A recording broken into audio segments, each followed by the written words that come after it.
ಲಂಚ ಪಡೆಯುತ್ತಿದ್ದ ವೇಳೆ ಲೋಕಾಬಲೆಗೆ ಬಿದ್ದ ಸರ್ವೇಯರ್, ಜಮೀನು ಪೋಡಿ ಮಾಡಲು 1.20 ಲಕ್ಷ ಲಂಚದ ಬೇಡಿಕೆ. ಮೈಸೂರಿನ ಹೋಟೆಲ್ವೊಂದರಲ್ಲಿ surveyor Jayaprakash lock.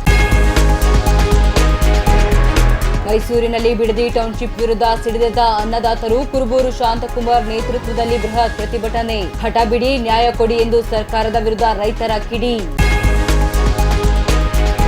Bengaluru to Mysuru ಹಳೆ ಹೆದ್ದಾರಿ ಯುವಕರ ಪುಂಡಾಟ, ಮದ್ಯದ ಅಮಲಿನಲ್ಲಿ ಗಾಳಿಯಲ್ಲಿ ಗುಂಡು ಹಾರಿಸಿದ ಯುವಕರು. ಲಾರಿ ಚಾಲಕನಿಗೆ ಬೆದರಿಕೆ ಹಾಕಿದ್ದ 7 ಮಂದಿ ಪುಂಡರು ಅಂದರ್.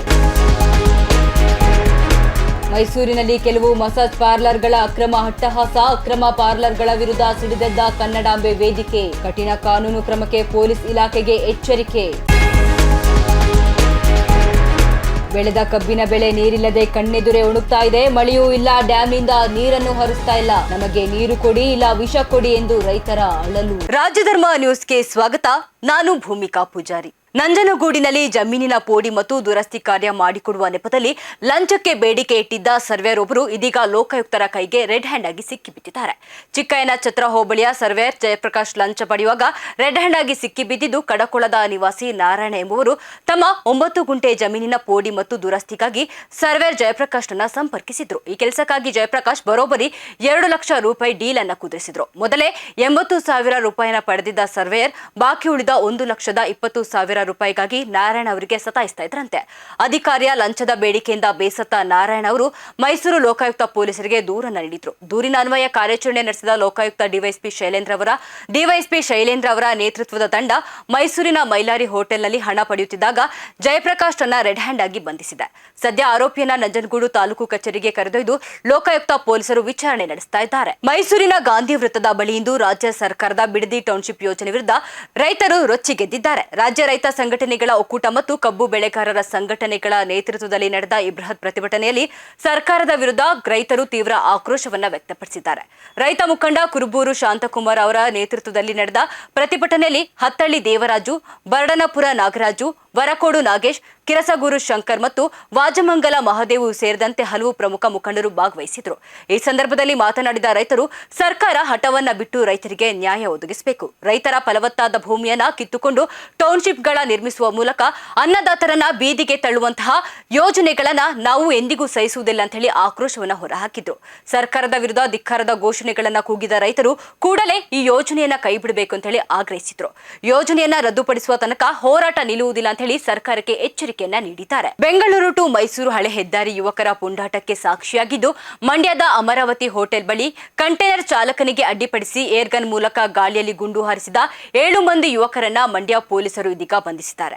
ಇಂದು ಮುಂಜಾನೆ 4:50 ಸುಮಾರಿಗೆ ಘಟನೆ ನಡೆದಿದ್ದು, ಬೆಂಗಳೂರಿನಿಂದ ಮೈಸೂರಿಗೆ ಮೆಡಿಸಿನ್ ಕಂಟೈನರ್ ಕೊಂಡೊಯ್ಯುತ್ತಿದ್ದ ಚಾಲಕ ಶಂಕರ್ ಅವರಿಗೆ ಕಾರಿನಲ್ಲಿದ್ದಂತಹ ಈ ಯುವಕರ ತಂಡ ದಾರಿ ಬಿಡಲಿಲ್ಲ ಅಂತ ಹೇಳಿ ಅವಾಚ್ಯವಾಗಿ ನಿಂದಿಸಿ ಬೆದರಿಕೆಯನ್ನ ಹಾಕಿದೆ. ಕುಡಿದ ಮತ್ತಿನಲ್ಲಿದ್ದ ಆರೋಪಿಗಳು ಏರ್ ಪಿಸ್ತೂಲ್ನಿಂದ ಗಾಳಿಯಲ್ಲಿ ಗುಂಡು ಹಾರಿಸಿದ್ದಾರೆ. ರೆಸಾರ್ಟ್ ಒಂದರಲ್ಲಿ ಬರ್ತ್ಡೇ ಪಾರ್ಟಿ ಮುಗಿಸಿ ವಾಪಸ್ ಆಗ್ತಾ ಇದ್ದಾಗ ಈ ಕೃತ್ಯ ನಡೆದಿದೆ.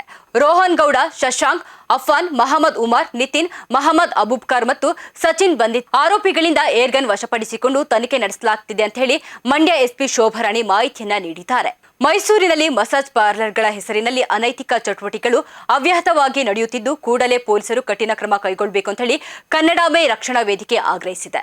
ತಾಯಿ ಚಾಮುಂಡೇಶ್ವರಿ ನೆಲೆಸಿರುವ ಸಾಂಸ್ಕೃತಿಕ ನಗರಿ ಎಂದು ವಿಶ್ವ ಮಾನ್ಯತೆ ಪಡೆದಿರುವ ಮೈಸೂರಿನಲ್ಲಿ ಇಂತಹ ಅಕ್ರಮ ದಂಧೆಗಳು ನಡೆಯುತ್ತಿರುವುದು ನಗರದ ಘನತೆಗೆ ಕಳಂಕ ತರುತ್ತಾ ಇದೆ ಅಂತ ಹೇಳಿ ಸಂಘಟನೆಯ ಪದಾಧಿಕಾರಿಗಳು ಆಕ್ರೋಶವನ್ನ ವ್ಯಕ್ತಪಡಿಸಿದ್ದಾರೆ. ಪಾರ್ಲರ್ಗಳ ಮರೆಯಲ್ಲಿ ಯುವ ಜನತೆಯನ್ನ ದಾರಿ ತಪ್ಪಿಸುವ ಕೆಲಸ ನಡೆಯುತ್ತಾ ಇದ್ದು, ಇದರಿಂದ ಸಾಮಾಜಿಕ ಸ್ವಾಸ್ಥ್ಯ ಹದಗೆಡ್ತಾ ಇದೆ. ಇಂತಹ ಅಕ್ರಮ ಅಡ್ಡೆಗಳನ್ನ ಗುರುತಿಸಿ ಕೂಡಲೇ ದಾಳಿ ನಡೆಸಿ ಸೂಕ್ತ ಕಾನೂನು ಕ್ರಮ ಕೈಗೊಳ್ಳಬೇಕು ಅಂತ ಹೇಳಿ ಮತ್ತು ನಗರದ ಸಂಸ್ಕೃತಿಯನ್ನ ರಕ್ಷಿಸಬೇಕು ಎಂದು ವೇದಿಕೆ ಒತ್ತಾಯಿಸಿದೆ.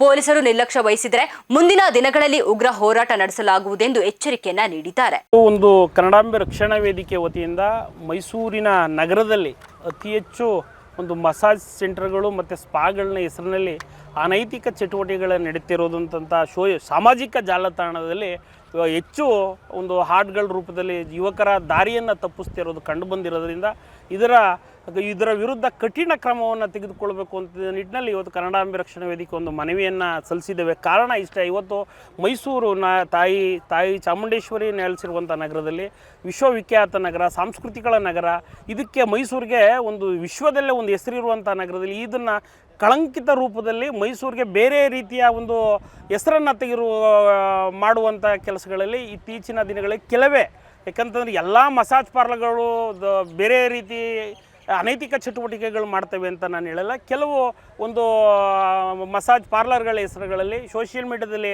ಒಂದು ಹಾಡುಗಳನ್ನು ಕೊಟ್ಕೊಂಡು ಬೇರೆ ಬೇರೆ ರೀತಿ ಕಾರ್ಯಚಟುವಟಿಕೆಗಳನ್ನು ಮಾಡ್ತಾ ಇರೋದನ್ನು ಇದನ್ನು ಖಂಡಿಸಿ ಇವತ್ತು ಪೊಲೀಸ್ ಇಲಾಖೆಗೆ ಒಂದು ಮನವಿಯನ್ನು ಕೊಡ್ತಾ ಇದ್ದೇವೆ.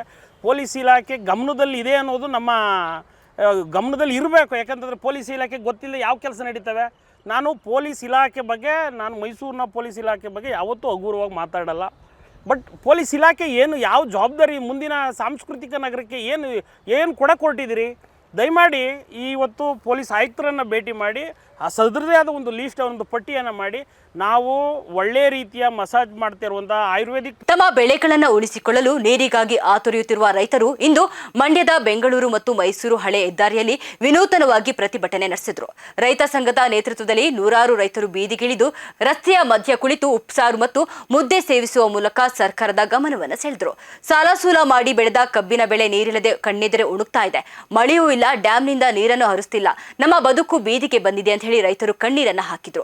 ಈ ಸಂದರ್ಭದಲ್ಲಿ ಮಾತನಾಡಿದ ರೈತರು, ನಮಗೆ ನೀರು ಕೊಡಿ, ಇಲ್ಲವಾದ್ರೆ ವಿಷವನ್ನಾದ್ರೂ ಕೊಡಿ ಅಂತ ಹೇಳಿ ಅಳಲು ತೋಡಿಕೊಂಡ್ರು. ಅಲ್ಲದೆ ರೈತರ ಸಂಕಷ್ಟಕ್ಕೆ ಸ್ಪಂದಿಸದ ಶಾಸಕರ ವಿರುದ್ಧವೂ ರೈತರು ತೀವ್ರ ಆಕ್ರೋಶವನ್ನ ವ್ಯಕ್ತಪಡಿಸಿದ್ರು. ಕೂಡಲೇ ಸರ್ಕಾರ ಮತ್ತು ಅಧಿಕಾರಿಗಳು ಎಚ್ಚೆತ್ತುಕೊಂಡು ನಾಲೆಗೆ ನೀರು ಹರಿಸಬೇಕು, ಇಲ್ಲವಾದ್ರೆ ಮುಂದಿನ ದಿನಗಳಲ್ಲಿ ಬೃಹತ್ ಮಟ್ಟದ ಹೋರಾಟವನ್ನ ಎದುರಿಸಬೇಕಾಗುತ್ತೆ ಅಂತ ಹೇಳಿ ರೈತ ಮುಖಂಡರು ಸರ್ಕಾರಕ್ಕೆ ಖಡಕ್ ಎಚ್ಚರಿಕೆಯನ್ನ ನೀಡಿದ್ದಾರೆ. ಕುಣಿಗಲ್ ಪಟ್ಟಣದ 19ನೇ ವಾರ್ಡ್ನಲ್ಲಿ ಎಸ್ಐಆರ್ ಸರ್ವೆ ಪ್ರಕ್ರಿಯೆಯೊಂದು ಇದೀಗ ವಿವಾದಕ್ಕೆ ಕಾರಣವಾಗಿದೆ. ಸಾಮಾನ್ಯವಾಗಿ ಬಿಎಲ್ಒಗಳು ಮನೆ ಮನೆಗೆ ತೆರಳಿ ನಡೆಸಬೇಕಾದಂತಹ ಈ ಸರ್ವೆಯನ್ನ ಅಂಗನವಾಡಿ ಕಾರ್ಯಕರ್ತೆ ಇಂದುಮತಿ ಎಂಬುವರು ನಿಯಮವನ್ನ ಮೀರಿ ಒಂದೇ ಕಡೆ ಕುಳಿತು ಮಾಡುತ್ತಿದ್ದ ಘಟನೆ ಬೆಳಕಿಗೆ ಬಂದಿದೆ. ಈ ದೃಶ್ಯವನ್ನ ಗಮನಿಸಿದ ಸ್ಥಳೀಯರು ಇದು ಸರ್ಕಾರದ ನಿಯಮಗಳ ಸ್ಪಷ್ಟ ಉಲ್ಲಂಘನೆ ಅಂತ ಹೇಳಿ ಆಕ್ರೋಶವನ್ನ ವ್ಯಕ್ತಪಡಿಸಿದ್ದಾರೆ. ಸಾರ್ವಜನಿಕವಾಗಿ ಅರ್ಜಿಗಳನ್ನ ಸ್ವೀಕರಿಸಿ ಭರ್ತಿ ಮಾಡ್ತಾ ಇದ್ದ ಇಂದುಮತಿ ಅವರನ್ನ ಸ್ಥಳೀಯರು ಪ್ರಶ್ನಿಸಿದ್ದು ಈ ವಿಡಿಯೋ ಇದೀಗ ಸಾಮಾಜಿಕ ಜಾಲತಾಣದಲ್ಲಿ ವೈರಲ್ ಆಗ್ತಾ ಇದೆ. ಘಟನೆಯ ಬಗ್ಗೆ ಸ್ಪಷ್ಟನೆ ನೀಡಿರುವ ಕುಣಿಗಲ್ ತಹಶೀಲ್ದಾರ್ ಕರಿಯ ನಾಯ್ಕ, ಈ ಬಗ್ಗೆ ವಿಡಿಯೋ ಪರಿಶೀಲನೆ ಮಾಡಿದ್ದಾನೆ. ಒಂದೇ ಕಡೆ ಕುಳಿತು ಈ ರೀತಿ ಅರ್ಜಿ ತುಂಬಲು ಅವಕಾಶವಿಲ್ಲ.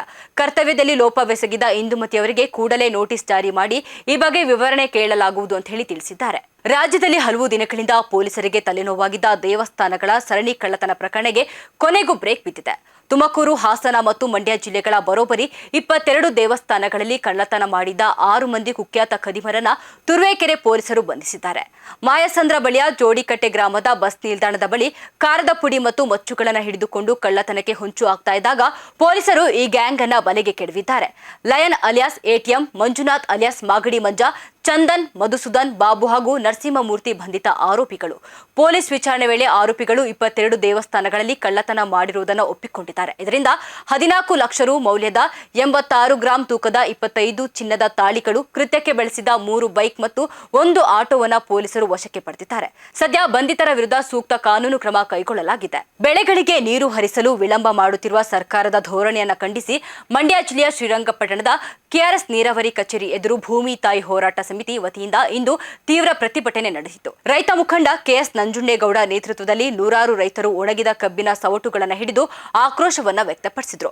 ಮಳೆ ಇಲ್ಲದೆ ಹಾಗೂ ನಾಲೆಗಳಿಗೆ ನೀರು ಹರಿಸದೆ ರೈತರ ಬೆಳೆಗಳು ಒಣಗ್ತಾ ಇದ್ದು ಬದುಕು ಸಂಕಷ್ಟಕ್ಕೆ ಸಿಲುಕಿದೆ. ಕೂಡಲೇ ನೀರು ಹರಿಸದೇ ಇದ್ರೆ ನೀರಾವರಿ ಇಲಾಖೆ ಕಚೇರಿಗೆ ಬೀಗ ಹಾಕಿ ಹೋರಾಟ ನಡೆಸುವುದಾಗಿ ರೈತರು ಎಚ್ಚರಿಸಿದ್ರು. ಈ ಸಂದರ್ಭದಲ್ಲಿ ಪ್ರತಿಭಟನಾ ನಿರತ ರೈತರನ್ನ ಪೊಲೀಸರು ವಶಕ್ಕೆ ಪಡೆದರು. ಬಂಧನದ ಬಳಿಕ ಮಾತನಾಡಿದ ಕೆಎಸ್ ನಂಜುಂಡೇಗೌಡ, ಸಿಎಂ ನೀಡಿರುವ ಹೇಳಿಕೆ ರೈತ ವಿರೋಧಿಯಾಗಿದೆ ಅಂತ ಹೇಳಿ ಕಿಡಿಕಾರಿದ್ರು. ನಾಳೆವರೆಗೆ ಸರ್ಕಾರಕ್ಕೆ ಗಡುವು ನೀಡಿದ್ದು ಸಂಜೆಗೆ ನೀರು ಬಿಡುವ ನಿರ್ಧಾರ ಕೈಗೊಳ್ಳದೇ ಇದ್ರೆ ಬೀದಿಗಿಳಿದು ಅಸಹಕಾರ ಚಳವಳಿ ನಡೆಸುವುದಾಗಿ ಸರ್ಕಾರಕ್ಕೆ ಕಠಿಣ ಎಚ್ಚರಿಕೆಯನ್ನ ನೀಡಿದ್ದಾರೆ. ಯಶವಂತಪುರ ಕ್ಷೇತ್ರದ ಎಸ್ಐಆರ್ ಪ್ರಕ್ರಿಯೆಯಲ್ಲಿ ಶಾಸಕ ಎಸ್ಟಿ ಸೋಮಶೇಖರ್ ಅವರ ಫೋಟೋ ಇರುವ ಪುಸ್ತಕಗಳನ್ನು ಬಳಸಿ ಅಕ್ರಮ ಎಸಗಲಾಗ್ತಿದೆ ಅಂತ ಹೇಳಿ ಕೇಂದ್ರ ಸಚಿವ ಎಚ್ಡಿ ಕುಮಾರಸ್ವಾಮಿ ಗಂಭೀರ ಆರೋಪವನ್ನ ಮಾಡಿದ್ದಾರೆ. ಜೆಪಿ ಭವನದಲ್ಲಿ ಸುದ್ದಿಗೋಷ್ಠಿ ನಡೆಸಿದ ಅವರು, ಬಿಎಲ್ಒಗಳು ಶಾಸಕರ ಫೋಟೋ ಇರುವ ಪುಸ್ತಕಗಳನ್ನು ಹಿಡಿದಿರುವ ವಿಡಿಯೋ ಸಾಕ್ಷಿಗಳನ್ನು ಬಿಡುಗಡೆ ಮಾಡಿದ್ರು. ಸರ್ಕಾರದ ಗುಲಾಮರಾಗಿ ಕೆಲಸ ಮಾಡಲು ಅಧಿಕಾರಿಗಳಿಗೆ ಸೂಚನೆ ನೀಡಲಾಗಿದೆ. ಕೆಪಿಸಿಸಿ ಹೊಸ ಅಧ್ಯಕ್ಷರು ರಾಮ ಮಂದಿರದ ಬಗ್ಗೆ ಮಾತನಾಡ್ತಾರೆ, ಆದರೆ ಸರ್ಕಾರ ಮತದಾರ ಹುಂಡಿಯನ್ನೇ ಲೂಟಿ ಮಾಡಲು ಹೊರಟಿದೆ ಅಂತ ಹೇಳಿ ಟೀಕಿಸಿದ್ರು. ಈ ಮೂಲಕ ಸಂವಿಧಾನವನ್ನ ಬುಡಮೇಲು ಮಾಡುವ ಕೆಲಸ ನಡೆಯುತ್ತಿದೆ ಅಂತ ಹೇಳಿ ಆಕ್ರೋಶವನ್ನ ವ್ಯಕ್ತಪಡಿಸಿದ್ರು. ರಾಜ್ಯದ ಹಲವು ಭಾಗಗಳಿಂದ ದೂರುಗಳು ಬರ್ತಾ ಇದ್ದು ಇಂದು ರಾಜ್ಯ ಚುನಾವಣಾ ಆಯುಕ್ತರನ್ನ ಭೇಟಿಯಾಗ್ತಾ ಇದ್ದಾನೆ. ಅಲ್ಲದೆ ಕೇಂದ್ರ ಚುನಾವಣಾ ಆಯುಕ್ತರನ್ನ ಭೇಟಿಯಾಗಲು ಸಮಯ ಕೇಳಿದ್ದು ಈ ಅಕ್ರಮದ ವಿರುದ್ಧ ಉನ್ನತ ಮಟ್ಟದ ತನಿಖೆಗೆ ಒತ್ತಾಯಿಸುವುದಾಗಿ ಕುಮಾರಸ್ವಾಮಿ ತಿಳಿಸಿದರು. ಅವರ ಮನೆಯಲ್ಲೇ ಇನಾಗ್ರೇಷನ್ ಮಾಡಿರ್ತಕ್ಕಂಥದ್ದು ಈ SIRನ ಪ್ರಕ್ರಿಯೆಗೆ ಏನು ಇನಾಗ್ರೇಷನ್ ಮಾಡಿ ಎಲ್ರಿಗೂ ಸಂದೇಶ ಕಳಿಸಿದರು. ಆ ಸಂದೇಶದ ಮುಖಾಂತರವೇ ಈಗ ಇಷ್ಟೊಂದು ರಾಜ್ಯದಲ್ಲಿ ಮತದಾರರ ವಿಷಯದಲ್ಲಿ ಏನು ಈ ಒಂದು ಪ್ರಕ್ರಿಯೆ ಇದೆ,